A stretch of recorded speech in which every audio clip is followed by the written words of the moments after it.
শ্যামবাজার সত্যনারায়ণ পূজা কমিটির পক্ষ থেকে স্থানীয় একান্ত কাম্য। আপনাদের সহযোগিতা আমাদের একান্ত কাম্য।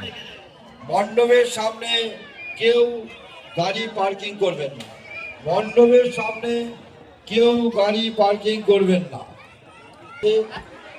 সকলে ওই প্রবেশদ্বার দিয়ে আস্তে আস্তে মণ্ডপের মধ্যে প্রবেশ করুন। মণ্ডপটি পরিদর্শন করুন। মণ্ডপের সামনে কেউ গাড়ি পার্কিং করবেন না।